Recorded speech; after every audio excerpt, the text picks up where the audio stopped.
Me again. So hopefully you didn't go deaf with the last video. And sorry I kept looking at the camera, but I was trying to make sure you could actually see. So this kind of, that's with this part completed as far as the carving out goes. You'll notice that with my work, and I still got some more to do on this piece, but you'll notice with my work, I love patterns. I love, the intertwining of them, the contrast of each one against each other. So this, like I said, this is just, it's another feature on the gourd. This is another way to kind of bring your work out, to try something different, to add something, more than just. A lot of times with my work, people see it and they haven't seen anything like it before. There are a lot of people that do these type of things out there, and there's some monumental work that is done, some beautiful pieces, all around the world.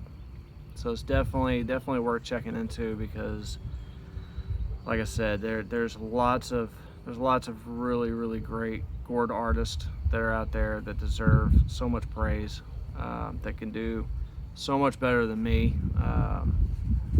And I love working with these things, and I'm going to continue to do so. And hopefully, as my journey has brought me to where I am now, it'll continue to go that way. But as with the burning that I do and the different patterns that I utilize with it, the carving is just, it's another feature to it.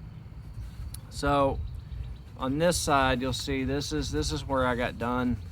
I don't know if that's really gonna show up too well, but it's still kind of rough, and especially as you get used to carving, it's going to take a little while to really get to this point where you can just carve it down once and it's that smooth of an area. A lot of times you're going to be doing it by eyesight. Like I said, it's just a lot of experimenting, and that's kind of key, or that was with me. So what I did was, after this part here, after I took that bit and my Dremel, I carved down each side, went back on the other side, straightened it out, took away that whole stripe as best I could, made it as flat as I could. Then I took sandpaper. I took a piece of sandpaper and I went down and smoothed it out. And I could definitely use a lot more time, take a lot more time to sand down and make it really smooth. I found that the more you do so, it's just more of a quality spot there. But you'll notice at the top here, what it kind of does, it makes it a lot smoother, makes it more rounded, makes it just more of a stripe there. So you always want to make sure you do something like that. It's a lot of the things that I do, the work that I put into it is a lot of detail work. Where I cut out here, each of my cutouts, you'll see that I burned on the inside of it, because otherwise, to me, it kind of looks unfinished. That took a lot of time, but I'm going to keep doing it. I don't want to cut corners on my pieces, because this is about how I feel that it should be, and my work that I put into it.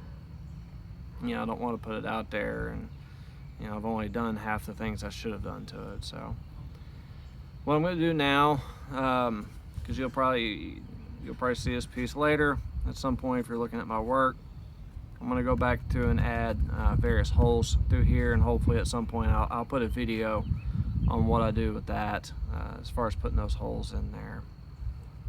So, but like I said before, and I'll say it again, if you have any questions, if there's any way that I can help,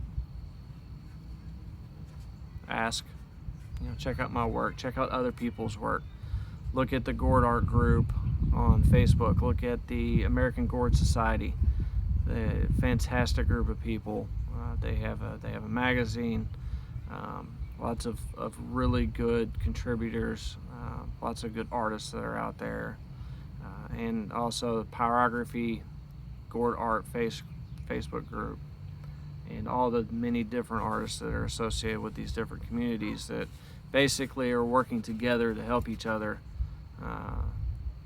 help anyone that's new, help bring up different ideas to everybody. You know, that's what this is all about. That's the way we can learn, the way we can grow, and you know, it makes it better for everybody. So, thank you.